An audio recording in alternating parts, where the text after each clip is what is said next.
استبرق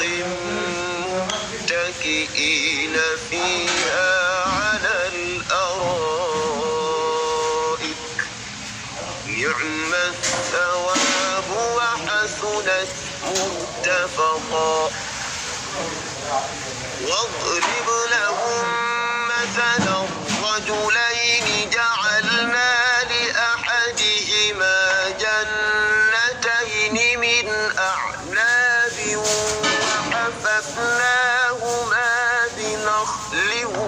وجعلنا بينهما زرعا كلتا الجنتين آتت أكلها ولم تظلم منه شيئا